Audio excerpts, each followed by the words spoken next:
परमात्मा को पाने तथा उसका वास्तविक लाभ प्राप्त करने के लिए पवित्र बाइबल में प्रमाण है कि प्रभु ने मनुष्य को अपना ही स्वरूप बनाया। 6 दिन में सृष्टि रचकर 7वें दिन विश्राम किया। कुरान शरीफ में प्रमाण है कि हजरत मोहम्मद को खुदा स्वयं कह रहे हैं कि मैंने तुम्हें उस परमात्मा की महिमा बताने के लिए भेजा है। वो परमात्मा कबीर है जिसने 6 दिन में सृष्टि रची तथा 7वें दिन तख्त पर जा विराजा। उसकी खबर किसी बाखबर से पूछ कर तो देखो। कृपया अवश्य सुनिए जगत गुरु तत्वदर्शी संत रामपाल जी महाराज के अमृत वचन। उन सब ने देखा कि वो तो डूब डाब लिया, खूब मिठाई मुठाई बांटर, गांव में गीत सुरीले। फिर उनके मन में आया कि रविदास जी का करते हुए भगवान आ रहा है, चलो अब उसको पूछते तेरा भगवान कहाँ है। तो उसके पास गए, सारे इकट्ठे हो गए, पूरा ग्रुप का ग्रुप, टोल का टोल, झुंड का जुलूस का जुलूस। और जाके कहने लगे रविदास कहाँ जी, बाहर खड़े हुए आके, हाँ जी कैसे आए, कि कहा तेरा भगवान, वो डूब गया रेती, उसको फिर गई उसके ऊपर रेत। किसके विषय में कह रहे हो? रविदास जी बोले किसके विषय में बोल रहे हो आप? कि तेरे कबीर के बारे में। क्या हो गया उनको कि वो डूब गए जल में, दरिया में। रविदास जी कहते हैं आ जाओ, ये बैठे, देख ये मेरे भगवान ये बैठे।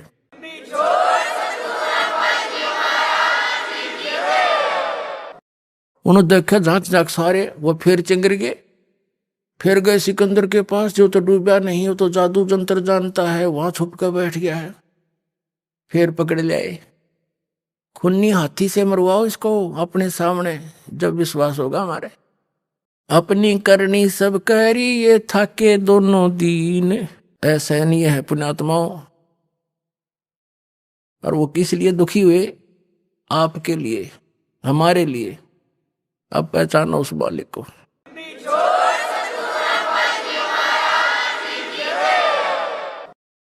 अपनी करनी सब करी थाके दोनों दीन,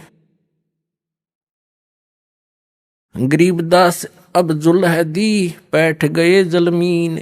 परमात्मा कहते हैं, गरीबदास जी कहते हैं परमात्मा ने जब देखा ये तो सारे काम कर लिए ने, जो करना था सारे अस्त्र शस्त्र प्रयोग कर लिए, बाकी यहीं दुखी होते रहेंगे। बैठ गए जलमीन, यानी जल के अंदर चले गए मालिक। डूब्या डूब्या सब कहें होगे गारत गोरे, गरीबदास कबले धनी तुम आगे क्या जोर। अब हमारी जो वृत्ति है ये सदा से ही खराब है। हम उस परमात्मा पर विश्वास कर नहीं रहे और सिकंदर लोधी की प्रशंसा कर रहे हैं कि हे कबले धनी, हे महाराज, हे सम्राट, आपके आगे के पार बसावत थी। आखिर में डूबना पड़ा उसने। वहां ये शब्द बोले हमने, क्या कहते हैं? डूब्या डूब्या सब कहें हो गया गारत गोरे, यानी कति गारत गोर माने कति डूब गया, खत्म हो गया सदा के लिए। गरीबदास कबले धनी तुम आगे क्या जोर। सिकंदर लोधी से कहते हैं कि आप आगे किसकी बसाव, अब तो राजा हो, सम्राट है।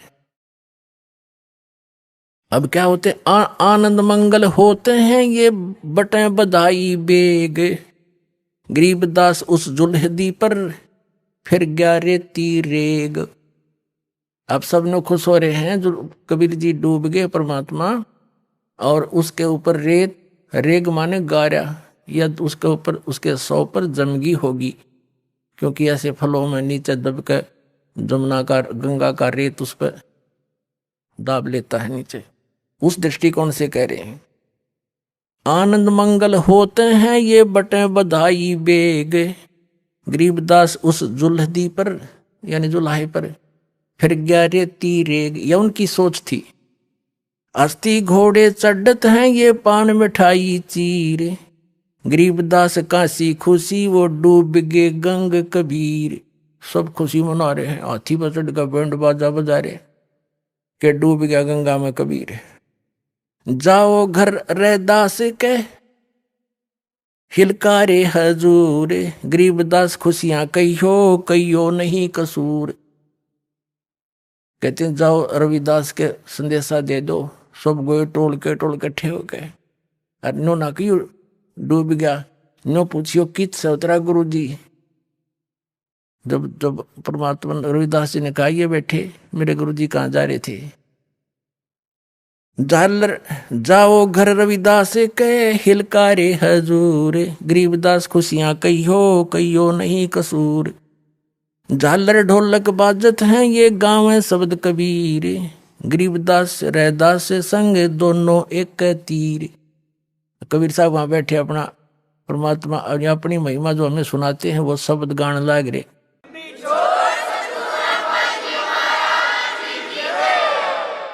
अब रविदास जी कहते हैं वे प्रगट पूर्ण पुरुष हैं अविनाशी अल्लाह।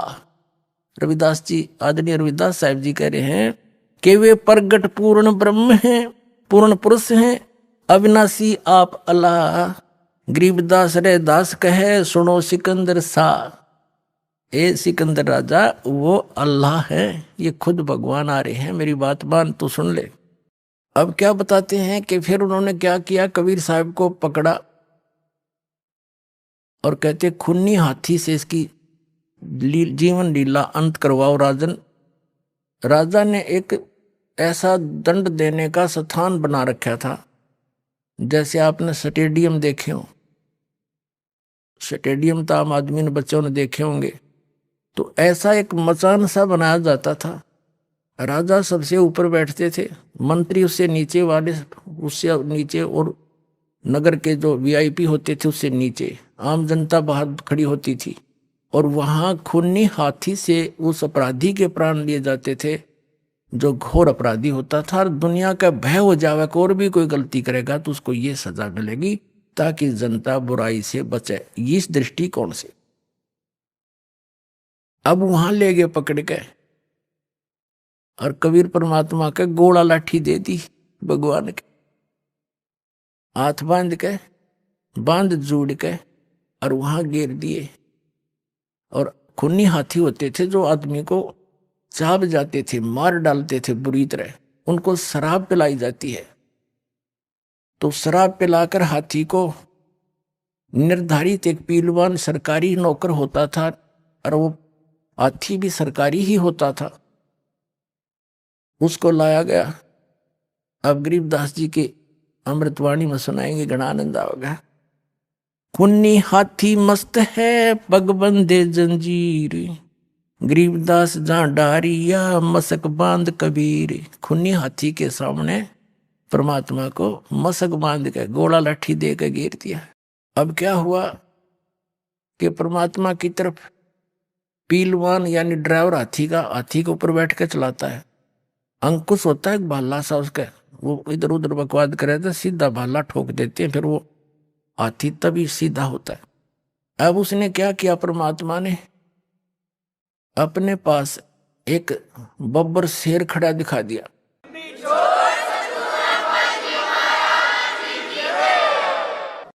बब्बर शेर खड़ा दिखाई दिया, हाथी ने चिंगाड़ मारी और वापस भाग लिया डर के। अब वो पीलवान उसको वापस करता है, और केवल हाथी को दिख रहा है वो सिंह शेर, और किसी को नहीं। और वो अपनी नौकरी के डर से अपने उसको पता था पीलवान को, हाथी के ड्राइवर को, कि अब मुझे सजा मिलेगी। आज मेरा कौन सा दुर्भाग्य आगे अड़ गया कि हाथी भाग गया। राजा का काम पूरा हुआ नहीं, उसका सीधे भाले ठोक के बराबर आते ऊपर तो अंकुश मारे, उसको फिर सीधा करके ला, वो देख कर फिर भागे।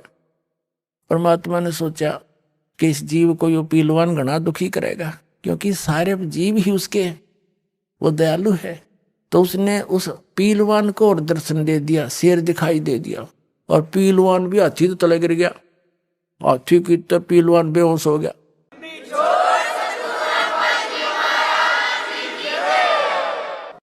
और फिर परमात्मा ने खड़े हो गए, वो टूट गए बंधन, वो तो निर्बंध है, उनको कौन बांध सके। एकदम खड़े हुए नोंगड़ाई सी लेके, और इतने लंबे दिखाई दिए जैसे आसमान पर शीश जा रहा हो जाता का, इतने लंबे तेजों में रूप हो गया। तो सिकंदर लोधी ने देखा, और तेरा ये तो भाई कोई अल्लाह का स्वरूप है। कांपन लाग गया सिकंदर लोधी जहां बैठा था अंडी पाक्या उस पर मचान पर टॉप मोस्ट स्थान पे, और वहीं से लग गया कांपता हुआ, हाथ जोड़ के पौड़ियों से अवगत मद होता हुआ चरणों में गिर गया और चरण पकड़ लिए। जब राजा ने चरण पकड़े, कबीर साहब राजा राजा को दिखाया जाता नो लीला, तो सभी उसके चेले छोटे दोनों धर्म थे वो बेदक गए। राजा तब बिक गया है, इसका चरण छू लिए, न्यू कर दिया। अब क्या लीला सुनाते हैं।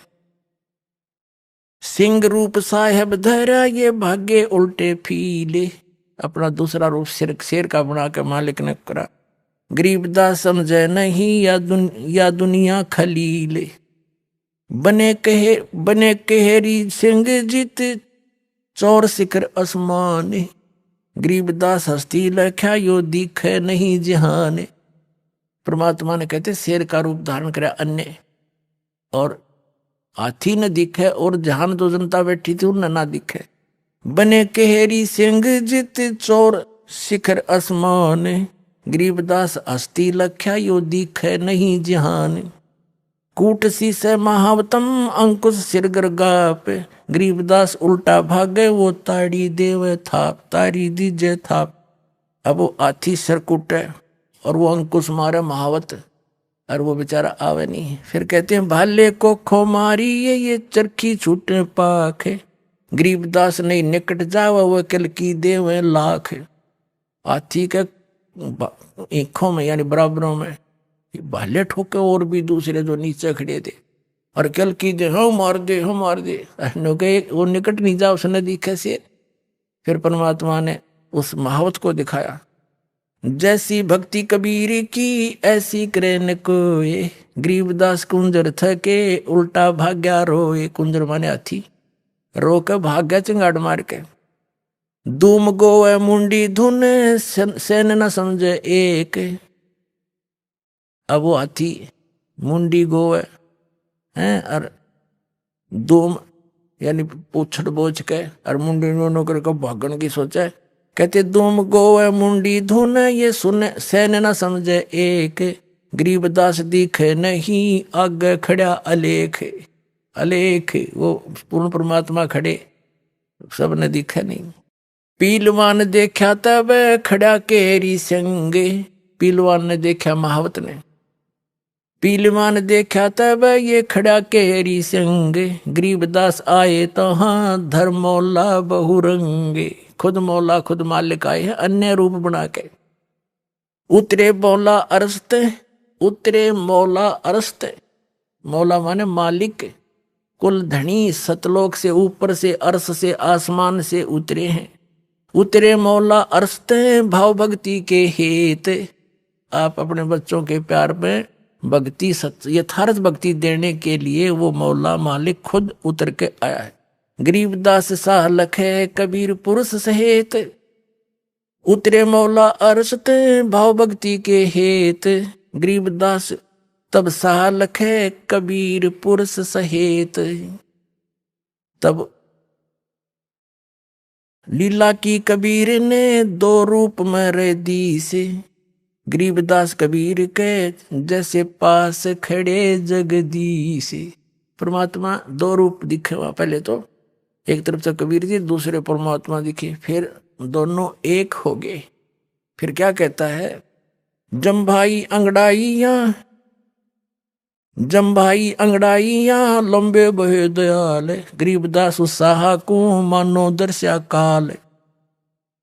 कोट चंद्र शशि भाने मुख गिरद कुंड तुम लीले। गरीबदास ता नाटक के वह भाग गए रणफील। परमात्मा कहते हैं माथे पर जैसे चंद्रमा और मुख जैसे सूर्य की तरह चमक रहा हो, इतना सुंदर था। नैन लाल भाव पेते हैं डूंगर नक पहाड़। गरीबदास उत्साह को सिंह रूप दीदार। जो नरसिंह प्रहलाद के यो वे नरसिंह एक। गरीबदास हरि आइया राखण जन की टेक। अब खुद परमात्मा कबीर जी कहते हैं हमें ये लीला करके दिखाते हैं, यदि तुम मेरी शरण में सच्चे भाव से लगे रहोगे, जैसे प्रहलाद को आके रक्षा की थी, आज भी मैं ऐसे ही आपकी रक्षा करूंगा। ऐसी लीला दिखा रहे हैं।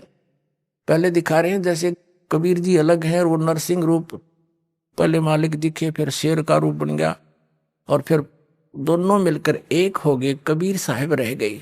तो फिर क्या कहते हैं, जो नरसिंह प्रहलाद के यूं वह नरसिंह एक, गरीबदास हरि आइए राखण जन की टेक।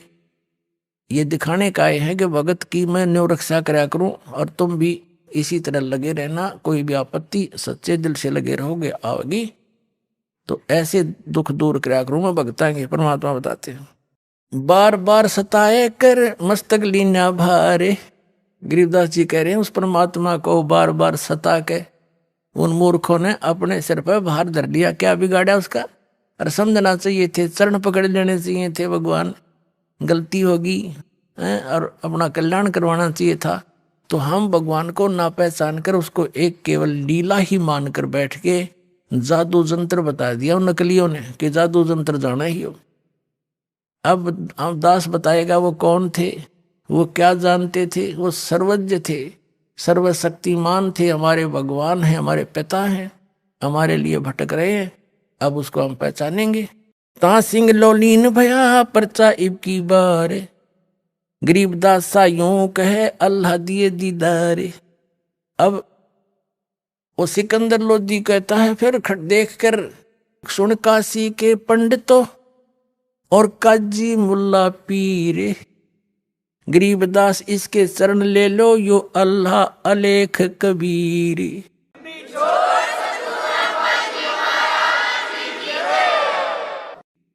सिकंदर लोधी कहता है, सुन काशी के पंडितों और काजी मुल्ला पीर, गरीबदास इसके चाह लो चरण, इसके चरण लो यो अल्लाह अलेख कबीर।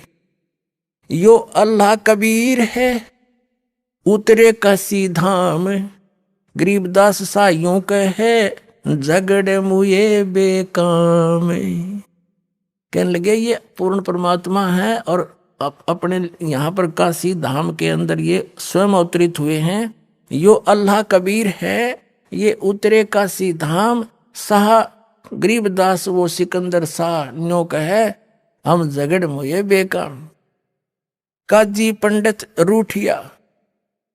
अब वो दो नकली संत थे, आचार्य पाचार्य थे, जो अपने हिंदू धर्म के और मुसलमान धर्म के जितने थे वो मान बढ़ाई के भूखे, उन्हें भगवान से लेना देना नहीं था।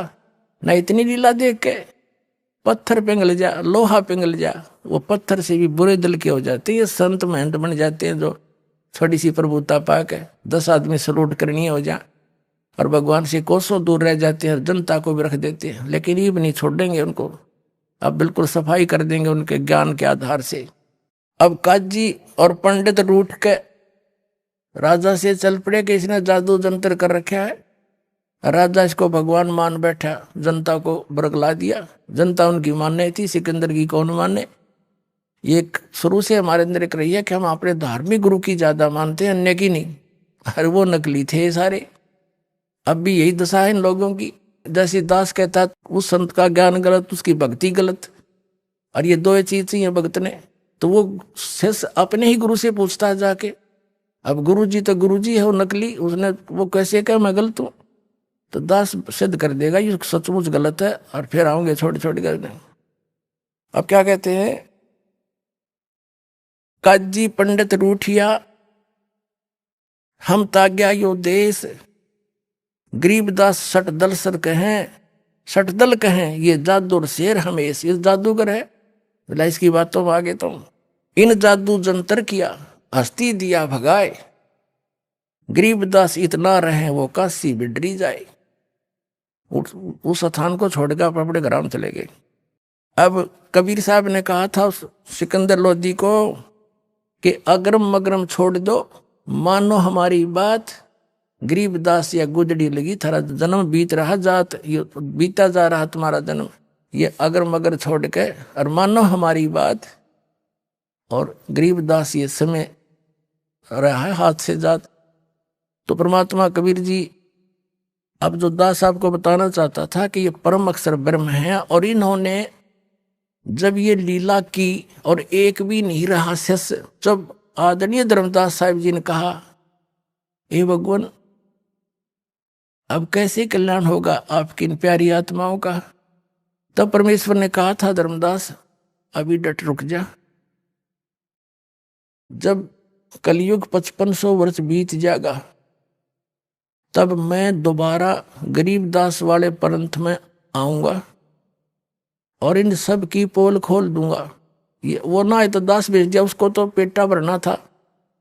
गरीबदास जी, उस धर्मदास जी नरमात्मा का था, बहुत चिंतित हो जाता था। तो कहा तू चिंता ना करे, गरीबदास का जो पंथ चलेगा 12वां पंथ, उसमें मेरी महिमा की वाणी दोबारा प्रकट होगी।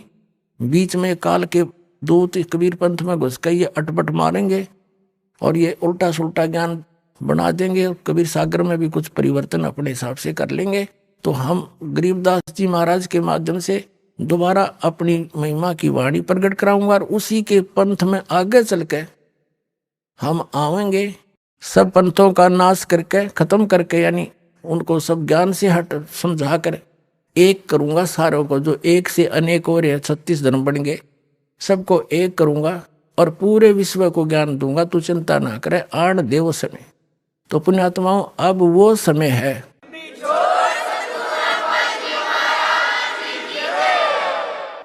और परमात्मा ने, धर्मदास जी ने पूछा था फिर मालिक इनका क्या होगा, ये बेचारे भ्रमित हो गए। तब परमात्मा ने कहा था कि ये चार्ज करके छोड़ दिए, खा लेने दे धक्के और इन्हें थोड़े दिन, इनको मनुष्य जीवन मिलता रहेगा।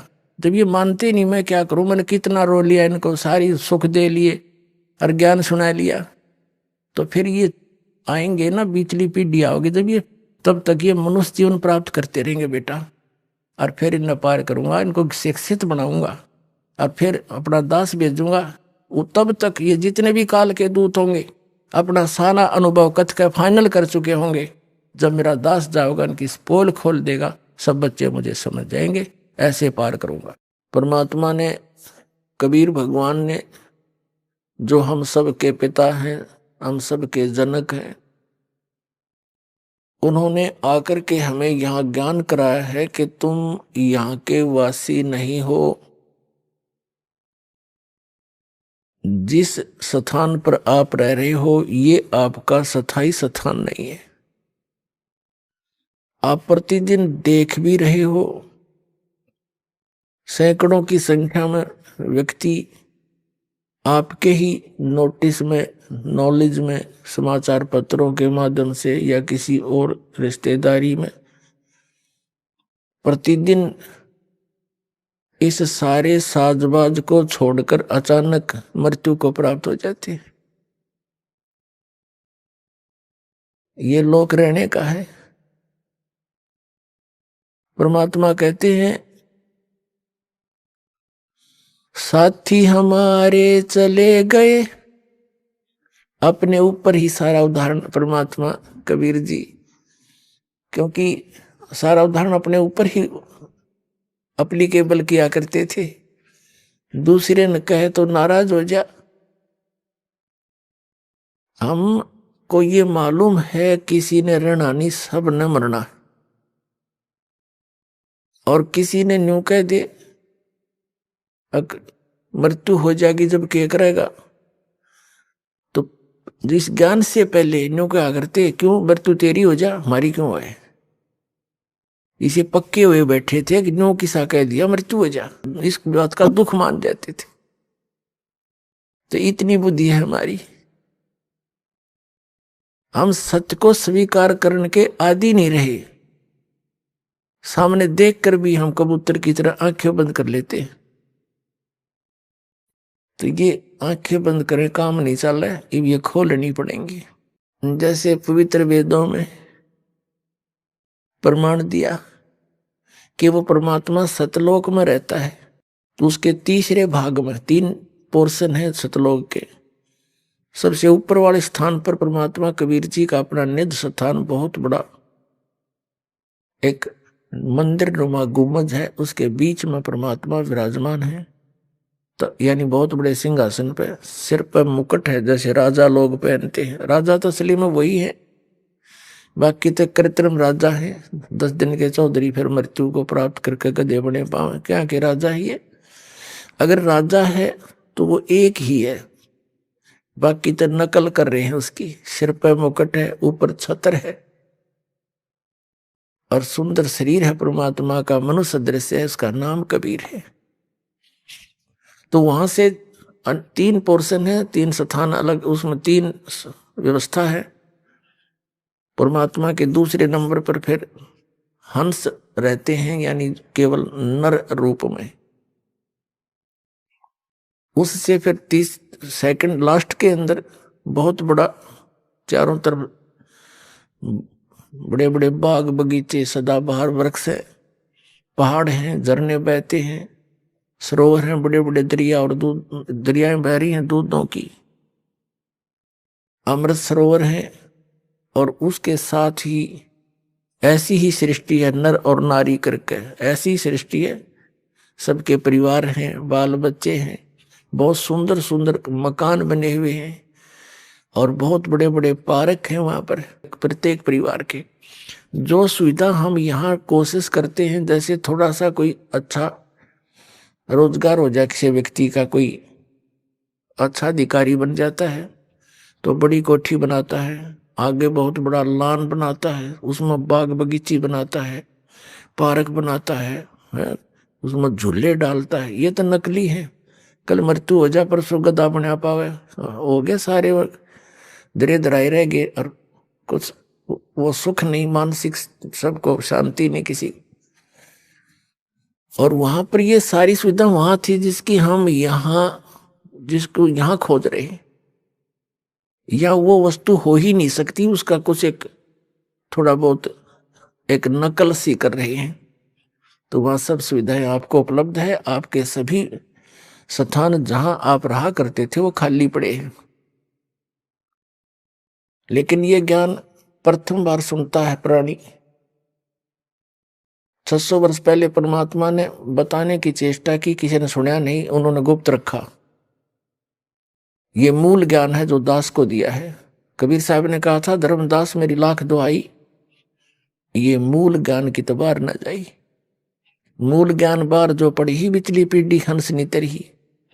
और मूल ज्ञान तब तक छुपाई जब तक 12 पंथ मिट जाए, जब तक वो 5500 कलयुग बीतेगा, 5500 वर्ष, तब तक छुपाना है। अगर ये ज्ञान पहले डिस्क्लोज कर दिया होता परमात्मा ने, तो ये नकली कबीरपंथी जो आज के ऊपर प्रकाश ही प्रकाश है, कुछ नहीं है, चेतन प्रकाश है। सारे राधा स्वामी वाले ने देख ले, चाहे किसी पंथ ने देख ले, भगवान को निराकार बताते हैं, यानी प्रकाश का पुंज बताते हैं, घुमा फिरा के वहीं आ रुकते हैं। तो इन्हें क्या समझा, इनको ज्ञान ही नहीं किसी को। और जिन महापुरुषों ने परमात्मा को देखा, वापस आके बता, उन्होंने वही बताया जो दास आपको बता रहा है। तो तीसरा जो वहां पर ऐसे सब रह रहे हैं, तो वहां से परमात्मा चलकर आते हैं हमें बताने के लिए। तो ऋग्वेद मंडल नंबर 9 सूक्त नंबर 86 मंत्र 26-27 में, ऋग्वेद मंडल नंबर 9 सूक्त 82 मंत्र 1, 2, 3 में, ऋग्वेद मंडल नंबर 9 सूक्त 20 मंत्र 1 में, ऋग्वेद मंडल नंबर 9 सूक्त नंबर 95 के मंत्र 2 में, ऋग्वेद मंडल नंबर 9 सूक्त 94 के मंत्र 1 में, ऋग्वेद मंडल नंबर 9 सूक्त नंबर 96 के मंत्र नंबर 16 से लेकर 20 तक, और भी अनेक स्थानों पे यह स्पष्ट किया है कि परमात्मा परम अक्षर ब्रह्म, पूर्ण परमात्मा, सत्य पुरुष, अमर पुरुष, अविनाशी परमात्मा मनुष्य दृश्य है, राजा के समान वहां ऊपर तीसरे पृष्ठ में बैठा है। वहां से चलकर गति करके आता है, अपनी प्यारी आत्माओं को, अच्छी आत्माओं को मिलता है। और उन जो दृढ़ भक्त होते हैं उनको अपने विषय में यथार्थ ज्ञान सुनाता है, उपदेश देता है भक्ति का। और वो कवियों की तरह आचरण करता है। जैसे कवि कहीं जाकर के लोकोक्तियों के माध्यम से अमृतवाणी बोलना शुरू कर देते थे, दोहे बोलने शुरू कर देते थे, शब्द बोलने शुरू कर देते थे। और वो परमात्मा कबीर है। जैसे मनुष्य वस्त्र धारण करके आता है, सुंदर शरीर, ऐसे हल्के तेज पुंज का अपना शरीर बनाकर यहाँ आता है। ऊपर सतलोक में जहां परमात्मा रहते हैं वहां उनके एक रोमकूप में करोड़ सूर्य मिला दे, करोड़ चंद्रमा, इतनी रोशनी, वो भी फीकी पड़े, इतनी रोशनी है परमात्मा की बॉडी की। परमात्मा का शरीर हमारे जैसा स्नायु का नहीं है। यजुर्वेद अध्याय नंबर 40 के मंत्र नंबर 8 में कहा है सप्री आघात। वो सबसे पहला आघात माने शरीर है, शरीरी है। और शुक्रम अकायम ऐसनाविरम, शुक्रम अकायम अबिंदम ऐसनाविरम कबीर मनीषी स्वयंभू परिभू व्यवधाता समाभय। तो भावार्थ ये बनता है कि वो परमात्मा कबीर जो यहाँ एक तत्वदर्शी संत की, विद्वान की भूमिका करने आता है, वो उसका शरीर शुक्रम अकायम, माता पिता से बने हुए शरीर का नहीं है, वो मटेरियल नहीं है। उसका शरीर ऐसनाविरम, बिना नाड़ी तंत्र का है। तो यहाँ इन वेद को ना समझकर अच्छी तरह इन अज्ञानियों ने, अकायम शब्द है इसके अंदर यजुर्वेद अध्याय नंबर 40 के मंत्र 8 में, इस अकायम से ये फाइनल कर लिया कि भगवान बिना काया का है। उसमें ये लिखा है शुक्रम अकायम। शुक्र माने माता पिता की संयोग से ना बनकर वो शरीर है उनका। ऐसनाविरम, ऐसनाविर लिखने की क्या जरूरत थी कि उसके शरीर तो है लेकिन आप जैसा नहीं है, बिंद से बना हुआ नहीं है। और शुक्रम अकायम ऐसनाविरम। और स्वयंभू, स्वयंभू शब्द देखा है इसमें, उसके कोई जनक नहीं है।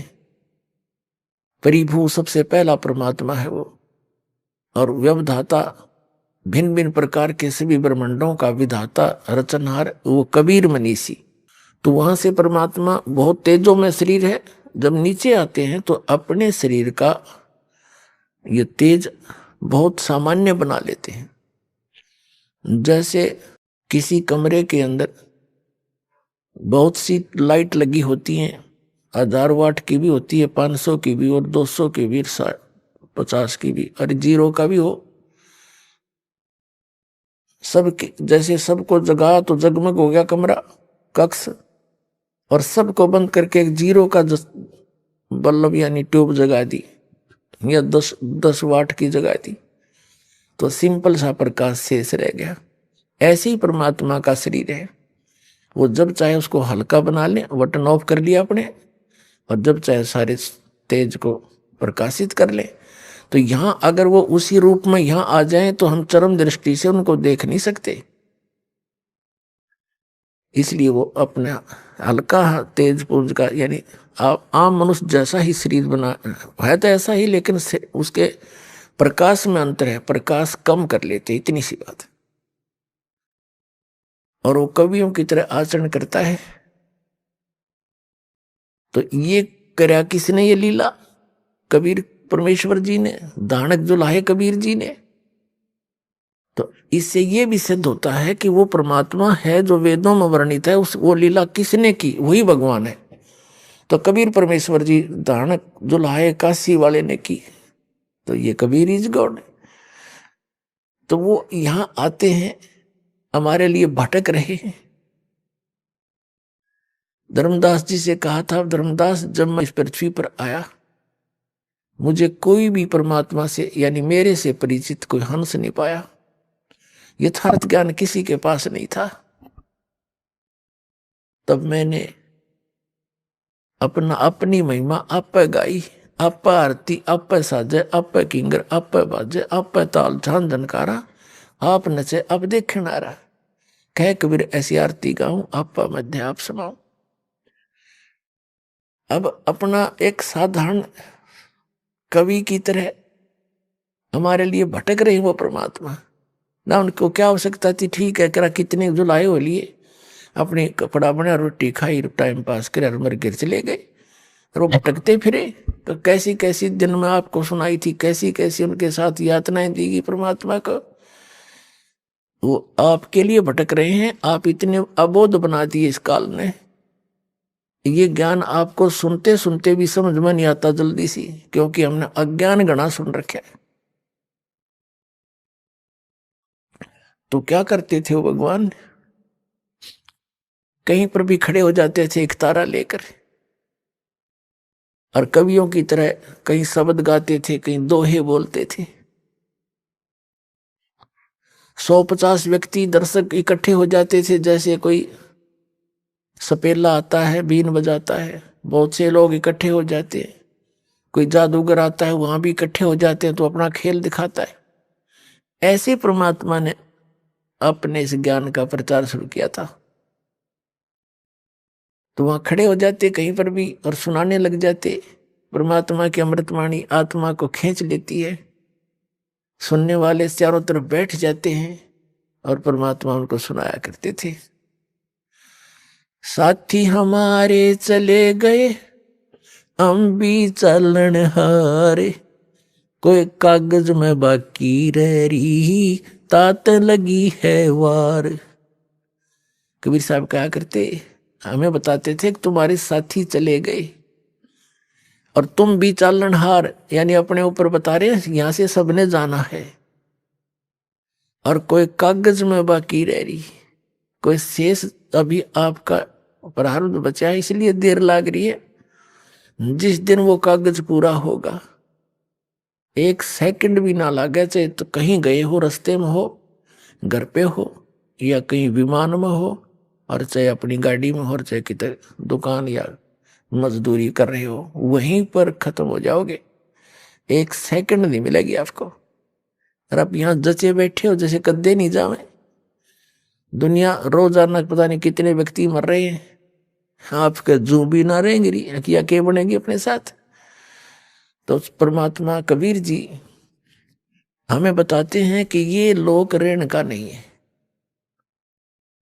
आगे गए ना बावड़े, रहते भी सब जाही, बिन साहेब की बंदगी, कहीं ठोड़ ठिकाना नहीं। परमात्मा हमें याद दिलाते थे, जैसे मोती ओस का ऐसी तेरी आव, कहे कबीर करो बंदगी, बोहर न ऐसा दाव। ये मनुष्य जीवन एक दाव लगा हुआ होता है, और संत मिल जाए परम संत, वो उससे भी अधिक दाव होता है। दाव माने कुछ समय का, कुछ ही समय होता है, उसमें काम करगे तो करगे ना, फिर बात बिगड़ जाती है, उसको दाव कहते हैं, मौका सा लग जा। परमात्मा हमें याद दिलाते हैं कि बिन साहिब की बंदगी कहीं ठोर ठिकाना ना। पुण्यात्मा कबीर साहब कहते हैं, कबीर परमात्मा जी कहते हैं, कबीर ये माया अटपटी और सब घट आण अड़ी, किस किस को समझाऊं या कुएं भांग पड़ी। प्रत्येक व्यक्ति को नए सिरे से इसी तरह निर्मल करना पड़ता है। वो जहां भी जिस ज्ञान पर आधारित है, जिस देव की पूजा कर रहा है, जिस भी मजहब धर्म में वो जन्मा है, उसमें कति सेट हो जाए। और काल भगवान ने कहा था कि भिन्न भिन्न प्रकार के मत बना के, धर्म बना के कलयुग में, और भिन्न भिन्न पंथ बना के सारे मानव को भ्रमित कर दूंगा, और कोई भी यथार्थ ज्ञान से परिचित नहीं होगा। कबीर परमात्मा से कहा था कि जब तुम कलयुग में आओगे, 5500 वर्ष बीतेंगे। कबीर साहब ने कह दिया था उस दिन कि जब 5500 वर्ष बीतेंगे तब हम अपना अंश पठाएं।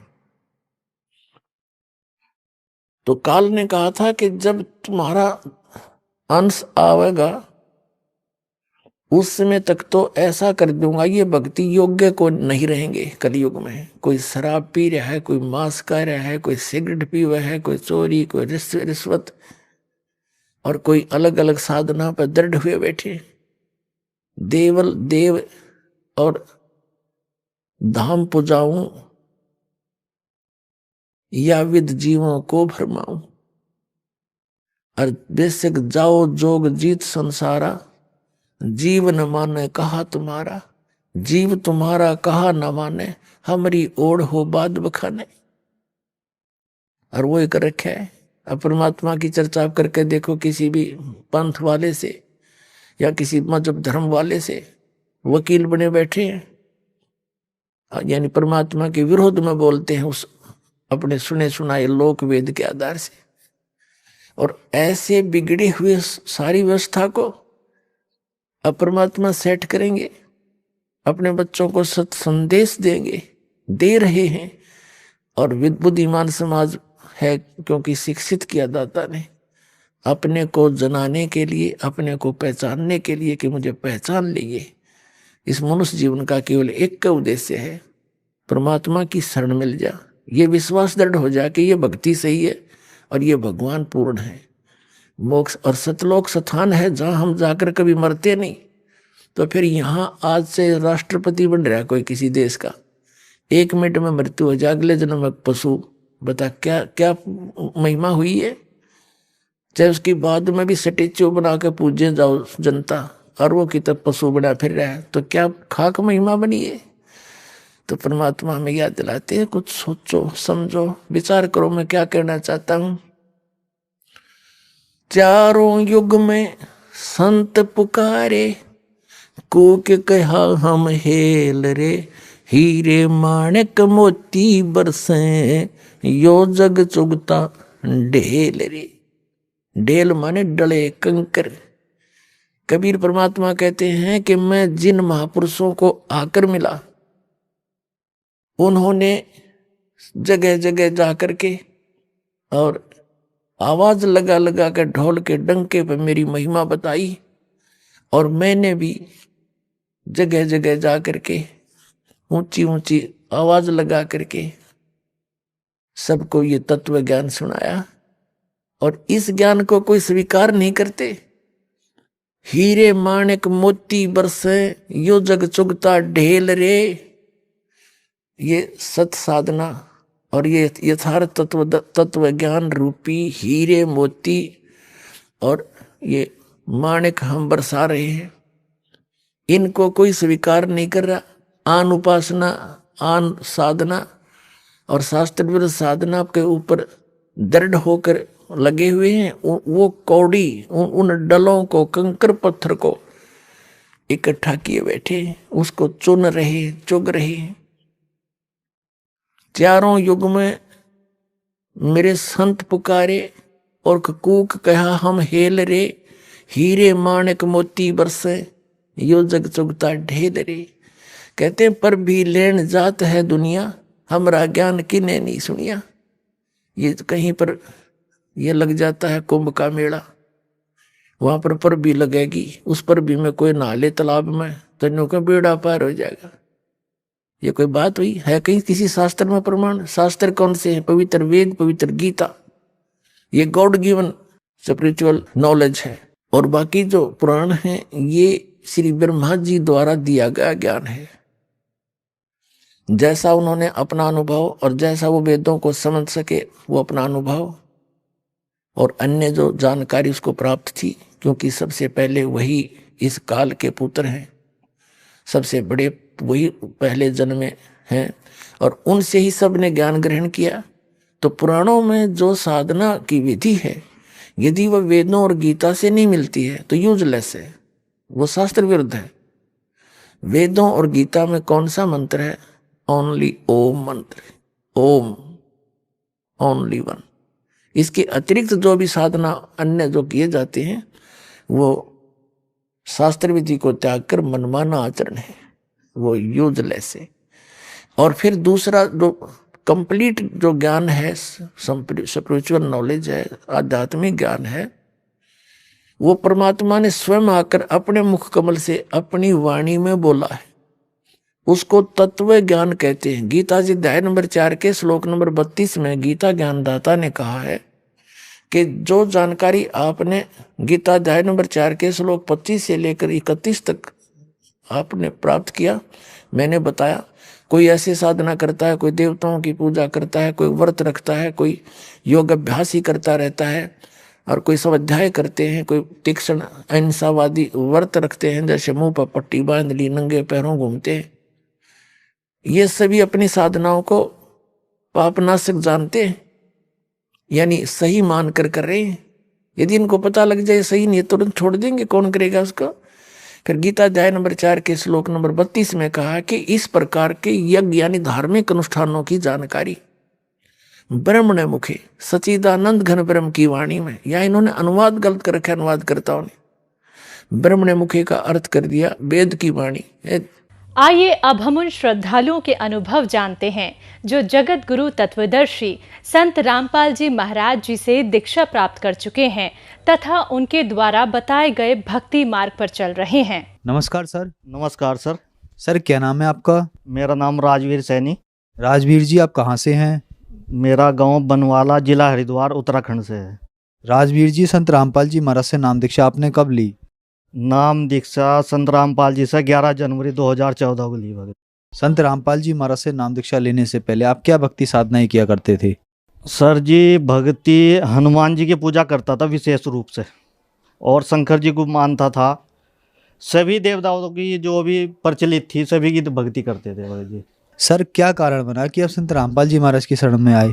सर कारण था, मेरी पत्नी का रसोली थी 2.5 किलो की, और उससे दिखाते दिखाते बहुत ज़्यादा परेशान हो गए थे हम। फिर 15 दिसंबर 2013 को वो फूट गई थी रसोली। कहीं पे गए हुए थे हम, वहाँ पर वो फूट गई थी, और वहाँ काफ़ी आदमी थे जो और भी थे, मुस्लिम भी गए हुए थे।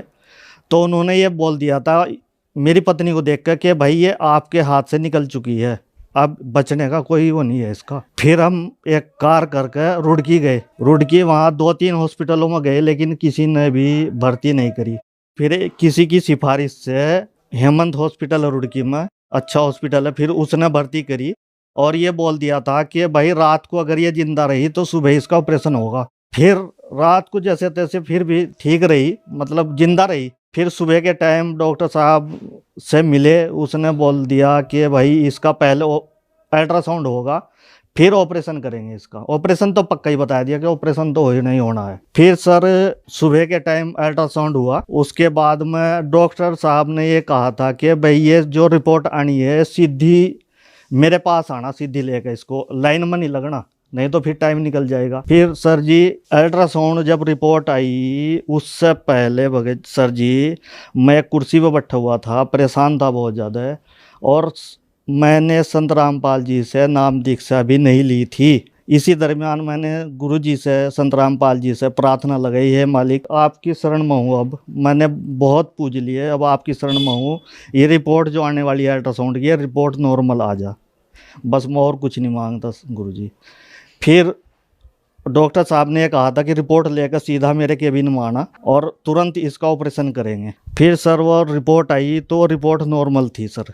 जिस दिन उसका ऑपरेशन होना था उसी दिन हमारी अस्पताल से छुट्टी भी हो गई। संत रामपाल जी ने इतनी दया करी सर, इसका प्रमाण ये है सर। 15 तारीख को भर्ती करी थी हेमंत हॉस्पिटल में, ये डिस्चार्ज कार्ड है, और 16 तारीख को हमारी छुट्टी हो गई थी सर।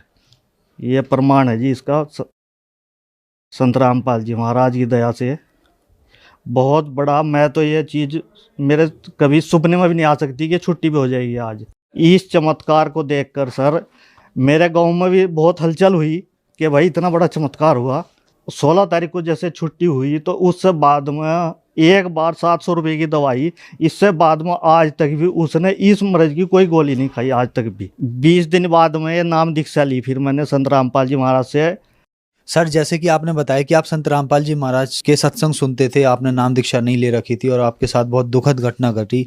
आपकी वाइफ को मना कर दिया था कि उनकी जो रसोली थी फूट गई थी, ऑपरेशन बोला था डॉक्टर ने, और आपने संत रामपाल जी महाराज के इंटरव्यू सुन रखे थे। जैसे आप अभी इंटरव्यू दे रहे हैं तो आपने प्रार्थना की कि संत रामपाल जी मेरे पे भी कुछ दया करो, मैं नाम दीक्षा लूंगा, और इतना बड़ा चमत्कार हुआ। आपने रिपोर्ट भी दिखाई कि रिपोर्ट नॉर्मल आ गई और उसी दिन आपकी छुट्टी होनी थी, जो इंसान मरने की परिस्थिति में था। फिर आपने संत रामपाल जी महाराज से नाम दीक्षा ली। तो क्या संत रामपाल जी महाराज से नाम दीक्षा लेने के बाद भी आपको लाभ मिले?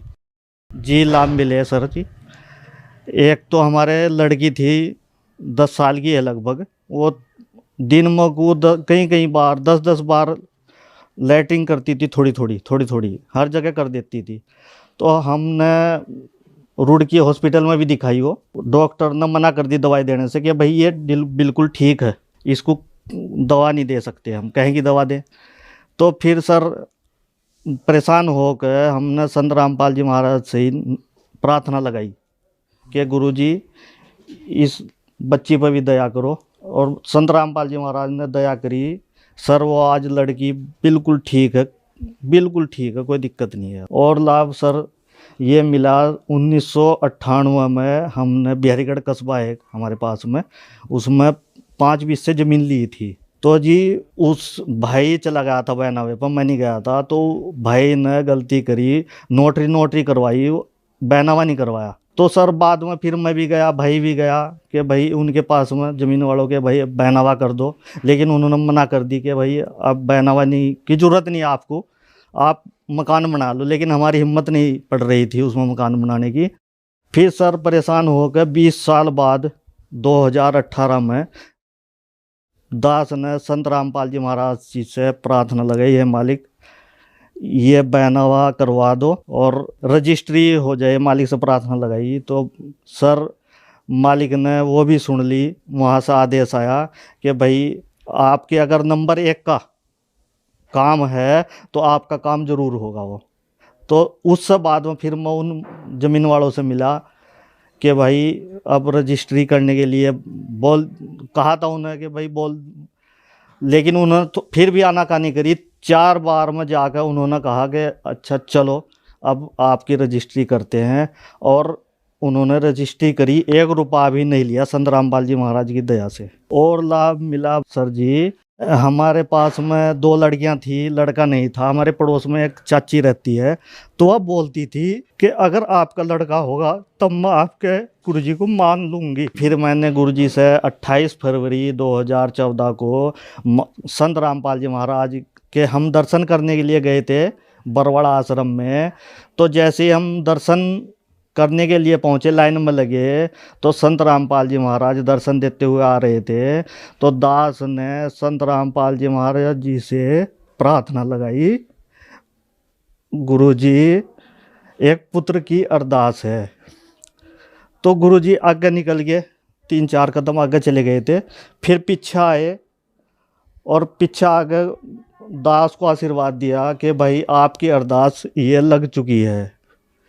फिर मैं वहाँ पर दंडवत प्रणाम करी, बहुत मेरा रोना आया। आज वो लड़का है, बहुत कठिनाई में उसका जन्म हुआ सर जी, वो बताना चाहूँगा मैं। 30 फरवरी 2016 में पत्नी के बहुत ज़्यादा ब्लीडिंग हुई जब वो 5.5 महीने से गर्भ से थी। और 30 तारीख को बहुत ज़्यादा ब्लीडिंग हुई। तो उसी दरमियान हम बिहारीगढ़ जिया डॉक्टर नहीं है, उसके यहाँ भी लेके गए, उसने मना कर दी। फिर हम रुड़की लेके गए, 3 अस्पतालों ने रुड़की में मना कर दी कि भाई इसकी जान भी बहुत मुश्किल है बचनी, और इस अच्छे अस्पताल में लेके जाओ जहाँ पर ब्लड मिल सके। फिर रुड़की लेकर आए, वहाँ पर 3 अस्पतालों ने मना कर दी। चौथे अस्पताल ने, एक नया अस्पताल खुला था, उसने भर्ती करी और उसने बोल दिया था कि भाई इसका ऑपरेशन होगा, बच्चा उठाना पड़ेगा, इसका जिंदा तो होने का नहीं, गर्भ तो ख़त्म ही होगा, कि जिंदा नहीं होने का। वो इसका बच्चा, इसकी जान बचानी पत्नी की, तो बच्चा उठाना पड़ेगा ऑपरेशन करने के बाद, ऑपरेशन करके। तो सर ये बोल के वो चली गई अपने कमरे पर, और ये बोल के गई थी कि मतलब आप तैयार रहें, और 40,000 रुपये उसने खर्चा बताया था हमें। तो इसी दरमियान मैंने रोड के पास ही उसका हॉस्पिटल था, रोड पे ही दंडवत प्रणाम करिए अपने गुरुजी संत रामपाल जी महाराज को कि मालिक मुझे चाहे कुत्ते की मौत मार दी मेरे दाता, लेकिन आपका बच्चा है, वो आपके ऊपर उंगली उठेगी। दास का तो कुछ नहीं, दास तो जैसे भी रहेगा रह लगा, लेकिन आपके ऊपर उंगली उठेगी, हम सहन नहीं कर सके, हम गाँव से निकल जाएंगे। जैसे ही मैं दंडवत प्रणाम कर रहा था, उसके बाद मैं उठा और तुरंत मेरे पास खबर है कि भाई के ऑपरेशन थिएटर में थी पत्नी, कि भाई आपको वहाँ पर बुलाया है। जैसे ही मैं गया, वहाँ पर बोलने लगी, एक हमारे परिवार की चाची थी, वो बोलने लगी कि भाई इसके पेट में हलचल हो रही है अनीता के। तो फिर मैंने डॉक्टरनी को फ़ोन किया, डॉक्टरनी साहब पत्नी के पेट में हलचल हो रही है, मैं इसका पहले अल्ट्रासाउंड कराऊंगा और फिर ऑपरेशन कर लियो आप। तो उसने मना भी करी, आनाकानी करी, फिर भी उसने बोल दिया कि अच्छा लेते हो आप अल्ट्रासाउंड करवा लो पहले। फिर हम लेके गए दूसरे अस्पताल में, अल्ट्रासाउंड हुआ। अल्ट्रासाउंड के बाद में मुझे जिसने अल्ट्रासाउंड कराया था डॉक्टरनी ने, उसने मुझे अंदर बुलाया, अंदर बुला के और ये बोल दिया कि भाई आपका जच्चा भी आपकी और बच्चा भी आपका बिल्कुल ठीक है। सर ये वो बच्चा है जो संत रामपाल जी महाराज जी के दया से हुआ, जो 5.5 महीने के गर्भ से थी और वो ब्लीडिंग हुई थी बहुत ज़्यादा, और ऑपरेशन 7.5 महीने का ये बच्चा पैदा हुआ था। 1.5 किलो इसका वजन था और आज मालिक ने बहुत बड़ी दया करी, इसे जीवन दान भी दिया। एक बार ये एक हमारे यहाँ तकत है, उससे भी गिर गया था। 8 मिनट तक ये मरा पड़ा रहा था और सारे घर के रोने लग गए थे कि भाई बच्चा नहीं है। मैंने संत रामपाल जी महाराज से दंडवत प्रणाम करी। फिर दंडवत प्रणाम करने के बाद में मालिक से प्रार्थना लगे, मालिक आपका बच्चा है और आप ही दया करोगे, नहीं तो हम गाँव में नहीं रहने देने के। ये कहेंगे भाई संत रामपाल जी ने नाम दीक्षा ले रखी है, बचाया क्यों नहीं। तो सर ये वो बच्चा है जो मालिक ने इसे जीवन दान दिया। सर एक लाभ और मिला मुझे, बहुत बहुत बड़ा लाभ था ये मेरे लिए। 2004 में शादी हुई तो बाद में मुझे पता लगा मेरी पत्नी के जो स्तन हैं दोनों में गांठें थी, बहुत मोटी मोटी पत्थर थे बिल्कुल। मैं भी चेक करे और ने भी चेक करे, उनके घर वालों को सबको पता है, उनकी बहनों को पता है, रिश्तेदारों में पता है कि इसके गांठें थी और उन्होंने इलाज भी नहीं करवाया उसका। थोड़ा बहुत करवाया लेकिन इलाज नहीं हुआ। इसी दरमियान 2004 में मेरी शादी हुई और 2004 में मुझे पता लगा कि भाई ऐसी ऐसी बात है। पैसे की कमी में मैं भी इलाज नहीं करवा पाया। सहारनपुर एक डॉक्टरनी के यहाँ दिखाई थी, उसने ऑपरेशन बोल दिया था कि भाई इसका ऑपरेशन होगा। गांठें हैं क्या, अब तक क्या चीज़ थी हमें नहीं पता।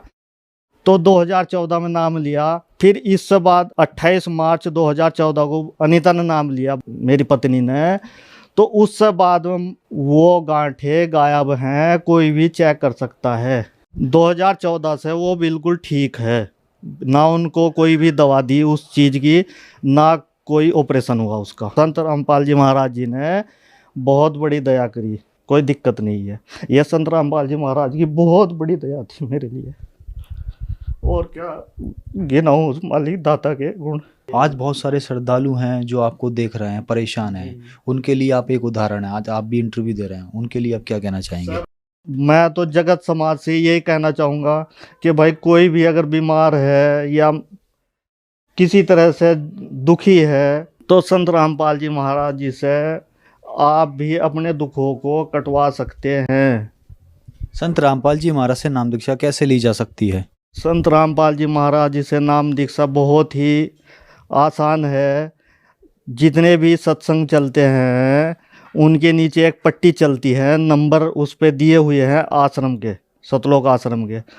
और आप जहाँ पर भी हो आप अपना एड्रेस बताएं, आपको बता दिया जाएगा। जहाँ पर भी नामदान केंद्र है आपको फ़ोन करके बता दिया जाएगा, आप वहाँ से नाम दीक्षा ले सकते हैं संत रामपाल जी महाराज जी से।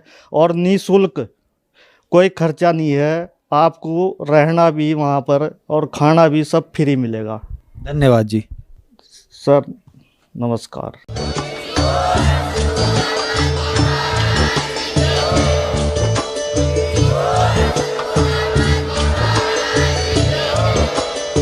आप सुन रहे थे जगत गुरु तत्वदर्शी संत रामपाल जी महाराज जी के मंगल प्रवचन। अधिक जानकारी के लिए विजिट कीजिए हमारी वेबसाइट www.jagatgururampalji.org। संत रामपाल जी महाराज जी के शुभ आशीर्वाद से पूरे विश्व भर में 500 से भी ज्यादा नाम दीक्षा केंद्र हैं, जिन पर संत रामपाल जी महाराज जी द्वारा ऑनलाइन निःशुल्क नाम दीक्षा दी जा रही है। अपने नजदीकी नाम दीक्षा केंद्र का पता करने के लिए संपर्क करें 8222880541।